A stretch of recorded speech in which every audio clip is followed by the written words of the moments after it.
Print media విలేకరులకు, పత్రికా విలేకరులకు, అలాగే పోలీస్ డిపార్ట్మెంట్ వారికి నమస్కరిస్తూ ఈ ప్రెస్ మీటు ముఖ్య ఉద్దేశం ఏంటంటే 29వ తారీఖు మార్చి నెల 2024 గౌరవనీయులు ఆంధ్రప్రదేశ్ ముఖ్యమంత్రి వర్యులు వైఎస్ జగన్మోహన్ రెడ్డి గారు బస్సు యాత్రలో భాగంగా పెంచుకలపాడు గ్రామంలో 29వ తారీఖు బస చేయడం జరిగింది. అక్కడ జరిగే ఇతర కార్యక్రమాలకు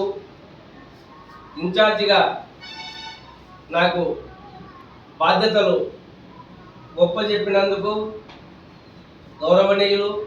కూడా చైర్మన్ అశ్వత్థ గారికి, అలాగే కొడుమూరు నియోజకవర్గ అభ్యర్థి డాక్టర్ సతీష్ గారికి నమస్కారం తెలియజేసుకుంటున్నా. వైఎస్ఆర్ కాంగ్రెస్ పార్టీలో ఇంతమంది నాయకులు ఉన్నప్పటికీ, కార్యకర్తలు ఉన్నప్పటికీ అక్కడ జరిగే కార్యక్రమాలకు సంబంధించిన బాధ్యతలు నాకు నరసింహారెడ్డి అయితే సమర్థవంతంగా నిర్వహిస్తాడని నమ్మకంతోటిగా కోట్ల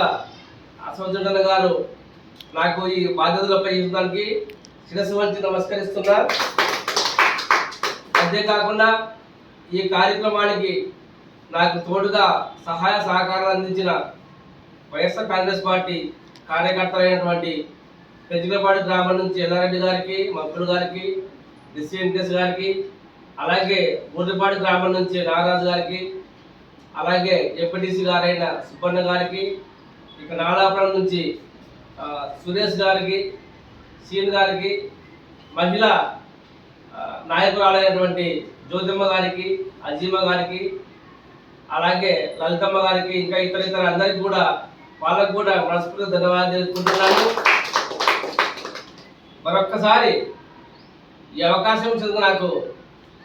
సతీష్ గారికి మరొక్కసారి హృదయపూర్వక నమస్కారం తెలియజేసుకుంటూ ధన్యవాదాలు తెలియజేసుకుంటున్నాను.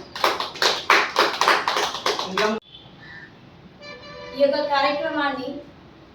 29వ తేదీ 3వ నెల ఏదైతే మన ఆంధ్రప్రదేశ్ ముఖ్యమంత్రి వర్యులు జగన్మోహన్ రెడ్డి గారు చేసి మా యొక్క పెంచుకలపాడు గ్రామంలో బస చేయడానికి కాలేజీ ఏర్పాట్లన్నింటినీ కూడా మా యొక్క గ్రామ నాయకుడు వంటి నరసింహారెడ్డి గారికి అప్పచెప్పడం మరియు వారిపైన అపారమైన నమ్మకానికి మేము చాలా ఆనందిస్తున్నాము. అదేవిధంగా మా యొక్క నమ్మకాన్ని ఒకసారి నిలబెట్టుకోవడానికి మాకు ఇచ్చిన అవకాశానికి కూడా చైర్మన్ అశ్వత్థ రెడ్డి గారికి మరియు అదేవిధంగా కోడుమూరు నియోజకవర్గ అభ్యర్థిగా ఉన్నటువంటి డాక్టర్ సతీష్ గారికి కూడా మా యొక్క హృదయపూర్వక ధన్యవాదాలు తెలుపుకుంటున్నాము. అదేవిధంగా మీ యొక్క విజయానికి మా అందరి సహకారాలు ఉంటాయని, మేము చేయి కలిపి మీ యొక్క విజయానికి భారీ మెజార్టీతో మరొకసారి మిమ్మల్ని ఎమ్మెల్యే గెలిపించుకొని ఇంకొకసారి కూడా వైఎస్ఆర్సీపీ జెండాని యొక్క కోడుమూరు నియోజకవర్గంలో మేము నిలుపుతామని, మా యొక్క నమ్మకాన్ని మీరు ఇంకొకసారి చూపించుకోవడానికి మాకు ఇలాంటి అవకాశం ఇస్తారని ఇచ్చినందుకు కానీ మా అందరి తరపున, మా యొక్క గ్రామం తరపున, అందరి తరపున మీకు ధన్యవాదాలు తెలుపుకుంటున్నాను.